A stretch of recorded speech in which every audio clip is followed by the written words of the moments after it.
Hola, buenos días. Nos da mucho gusto que te hayas conectado. Solamente les quiero decir que vamos a empezar a las 11:05. Vamos a esperar unos minutos. Bienvenidos a todos.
buenos días.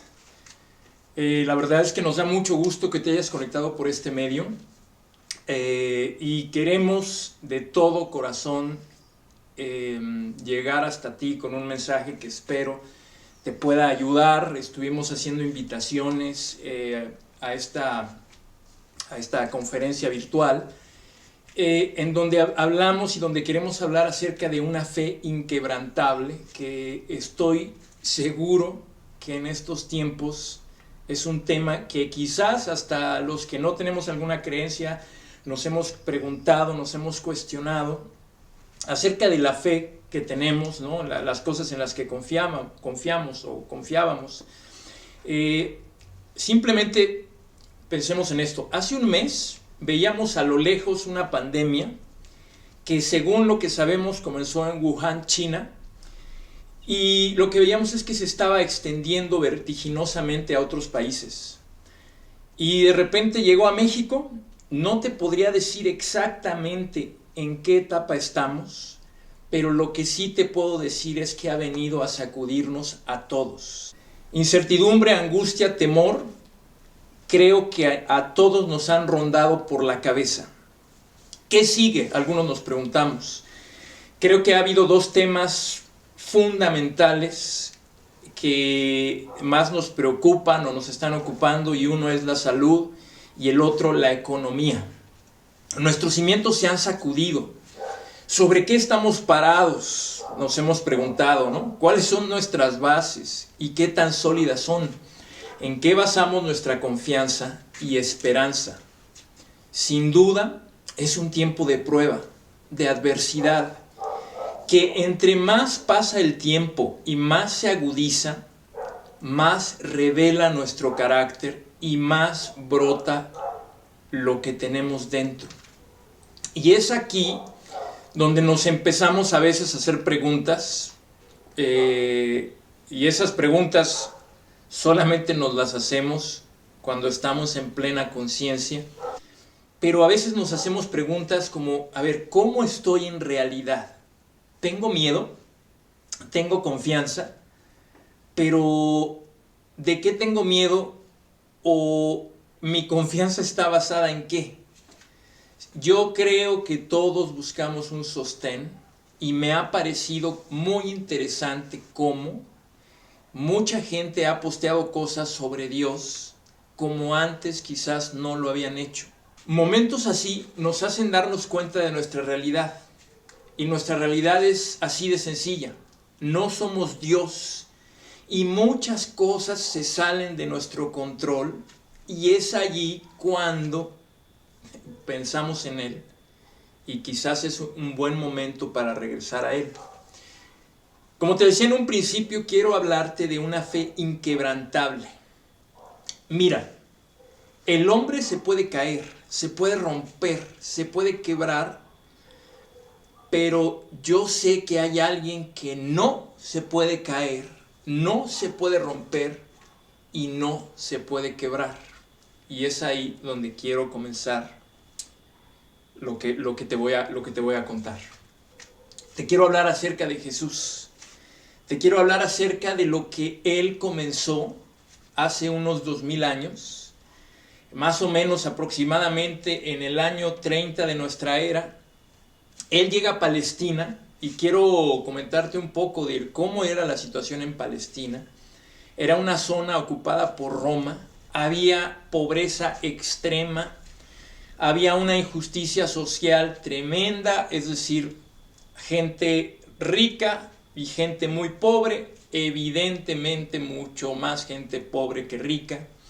Había mucho abuso, había inseguridad, había robo, y había enfermedades como la lepra, una enfermedad terrible que no quiero ahondar en ella, pero si tú investigas un poco, de verdad la lepra era una enfermedad terrible. Un panorama de verdad que cuando lo analizamos era mucho peor que el nuestro. Entonces, gente lo comienza a seguir, él comienza a enseñar y empieza a llamar mucho la atención. Sana a enfermos, da la vista a ciegos, da a comer a multitudes, y enseña y enseña y enseña un nuevo estilo de vida. Hay momentos en su enseñanza donde él se autodenomina el Hijo del Hombre. También empieza a hablar de un reino de Dios y empieza a describir cómo iba a ser ese reino de Dios. Un reino en donde las reglas de ese reino, no las llamemos reglas, los principios de ese reino iban a ser muy diferentes a los principios a los que estamos acostumbrados. Jesús empieza a hablar de Dios como un Padre Celestial que está al tanto de sus hijos, que está pendiente de las necesidades de sus hijos, y empieza a tener cada vez más seguidores, pero al mismo tiempo también empieza a tener más enemigos. Algo que siempre me ha llamado la atención es cómo es que por hacer el bien te ganes enemigos. Y lo más interesante es que los enemigos más feroces fueron los religiosos, que se sentían buenos y se sentían poseedores de Dios y de toda la verdad. Entonces, así va Jesús en su ministerio, y en la madrugada del viernes, justamente el viernes que acabamos de pasar celebrándolo, uno de sus seguidores lo traiciona. Autoridades religiosas lo acusan de alborotador, de hacerse pasar por hijo de Dios. Lo llevan ante las autoridades romanas. Pilato, que entonces es el procurador, finalmente, después de un juicio muy mal llevado, se los entrega para que lo crucifiquen. Jesús es crucificado, clavado en una cruz, la forma más humillante conocida en aquel entonces para matar. En esos momentos, Pedro niega conocerlo. Luego Judas va y se suicida. No entendía quizás las consecuencias de lo que había hecho. Y los demás son presas del pánico. No lo pueden creer. El maestro está muerto. El maestro está clavado en una cruz y muere. El que caminó sobre el agua, el que sanó enfermos, el que había dado vista a los ciegos y que ellos veían totalmente lleno de vida, el que resucitó a Lázaro, no podía morir. Era en quien habían puesto toda su esperanza. Imagínate lo que significó para ellos este momento. Todas sus bases fueron sacudidas, fueron movidas, y reaccionaron como reaccionan los hombres. Se había acabado todo. Ellos empezaron a pensar, así como le fue a él, nos puede ir a nosotros. Si lo mataron a él, nos puede pasar lo mismo. Pero aquí es donde algo sucedió, algo pasó que vino a mover totalmente quiénes eran y los transformó. Algo sucedió aquí que cambió a esos hombres de cobardes, incrédulos y llenos de pánico a hombres valientes, llenos de fe, de amor y esperanza. Algo pasó que unos días después nos encontramos a Pedro hablando al respecto. Nos encontramos aquí a Pedro hablando con convicción y valentía a aquellos de los que había huido. Él había dicho que no conocía a Jesús en un momento de presión, y ahora lo vemos hablando de Jesús, así completamente convencido de quién era. Y miren, quiero que me acompañes, vamos a leer Hechos 2, versículo 22, y vamos a leer lo que Pedro expresa aquí. Dice: pueblo de Israel, escuchen esto. Jesús de Nazaret fue un hombre acreditado por Dios ante ustedes con milagros, señales y prodigios, los cuales realizó Dios entre ustedes por medio de él. Como bien lo saben, este fue entregado según el determinado propósito y el previo conocimiento de Dios, y por medio de gente malvada ustedes lo mataron clavándolo en la cruz. Sin embargo, Dios lo resucitó, librándolo de las angustias de la muerte, porque era imposible que la muerte lo mantuviera bajo su dominio. Vemos aquí a Pedro unos días después de esa tremenda crisis, de ese pánico en el que todos los seguidores de Jesús, simplemente para ellos se había acabado todo. Lo vemos ahora dando un mensaje. Lo primero que dice es que describe a Jesús como un hombre acreditado, confirmado por Dios. Jesús hizo cosas impresionantes. Y yo sé, tal vez ahorita algunos de los que están viendo esto podrán decir, ay, esos son puros cuentos. ¿Tú crees que fueron puros cuentos? ¿Tú crees que movió tanto la vida de personas y corazones a través de puros cuentos? Ok, yo solamente te lo dejo para la reflexión. Pero para Pedro y para los que habían estado con Jesús, él había sido confirmado por Dios por las cosas que hizo. Luego, Pedro habla de que fue entregado según el determinado propósito y el previo conocimiento de Dios. Fíjense, Jesús les había dicho ya en el pasado que eso iba a pasar, pero ellos antes no lo habían entendido. Ahora a Pedro ya le quedó claro. En esos momentos no le quedaba claro, pero en el momento que está hablando ya le queda claro.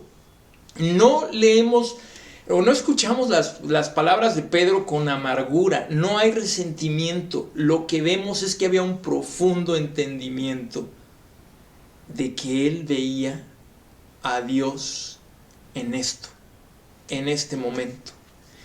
Dice que lo clavaron en la cruz por medio de gente malvada, pero aquí viene algo. Sin embargo, aquí viene la mano de Dios, la intervención de Dios, lo que cambió absolutamente todo y lo que hizo que la fe de ellos se convirtiera en algo inquebrantable.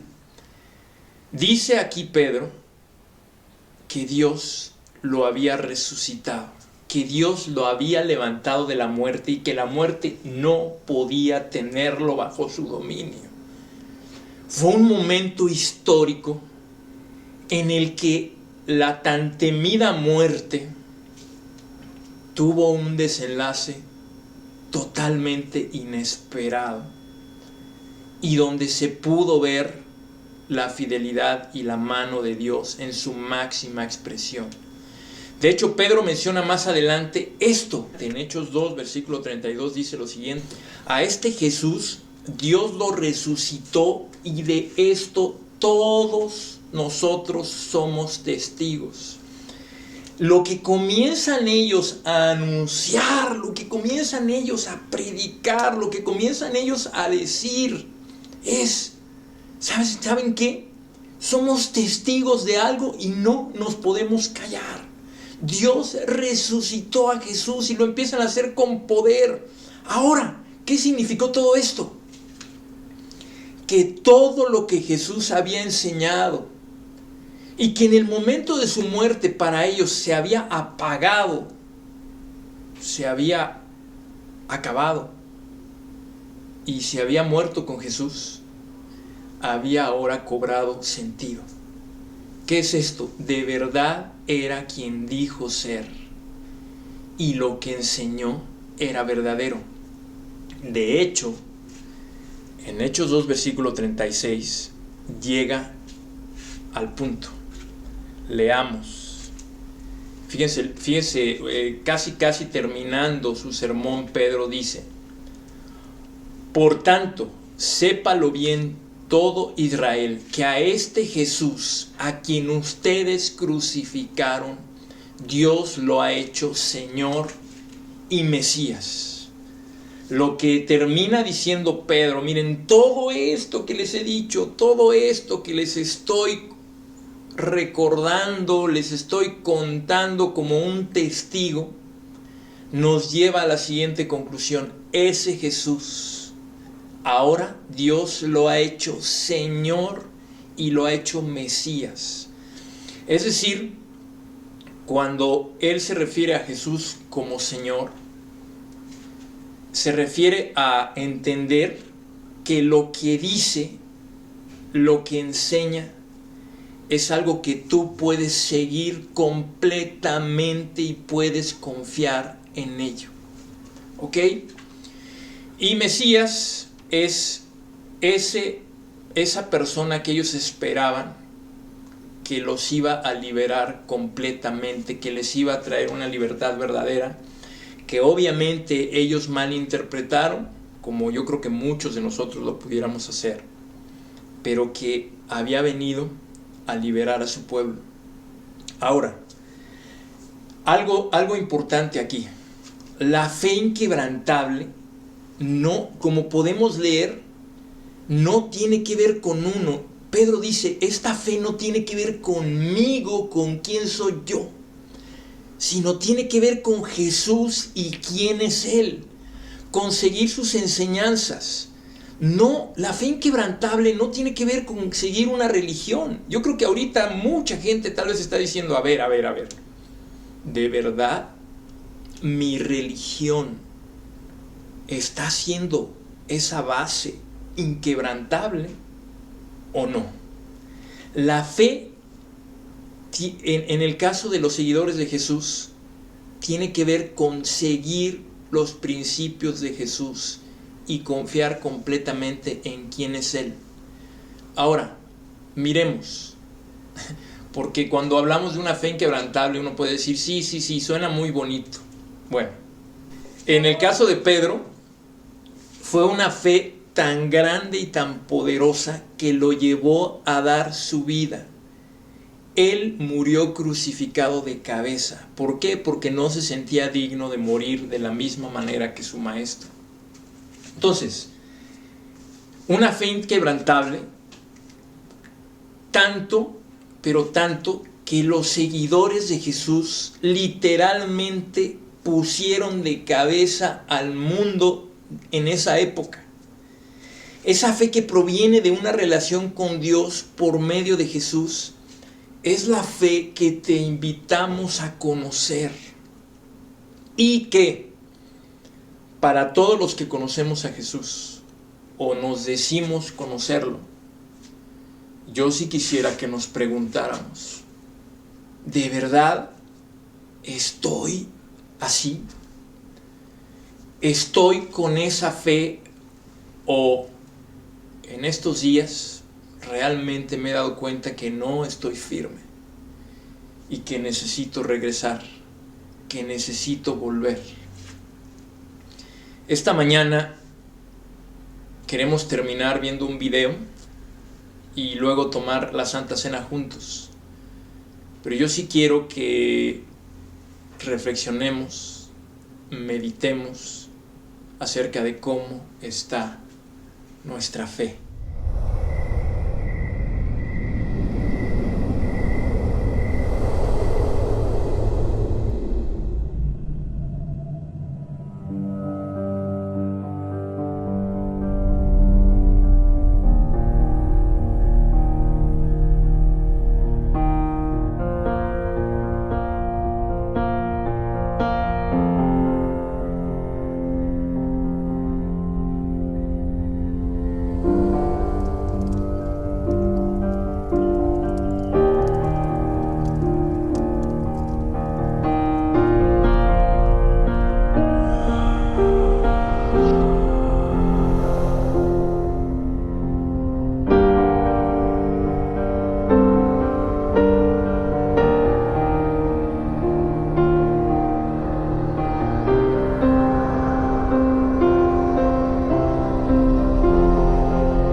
Vamos a orar.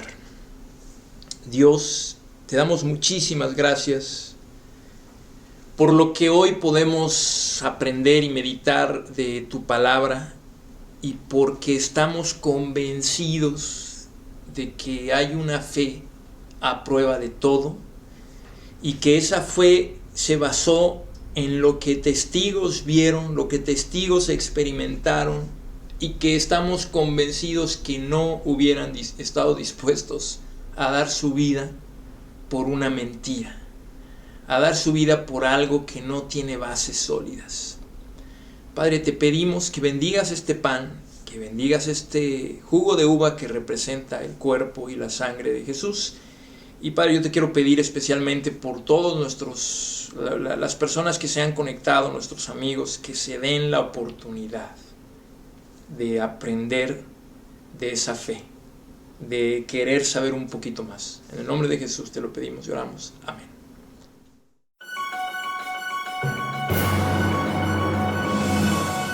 Un gusto haber estado con ustedes.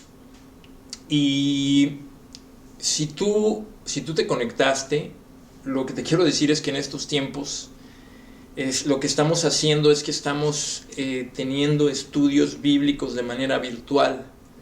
Si te interesa tenerlos, manda un mensaje en el chat, nos podemos poner en contacto contigo y podemos tener estudios de manera virtual. Creemos que de verdad hay un mensaje muy importante que queremos compartirte. Muchas gracias.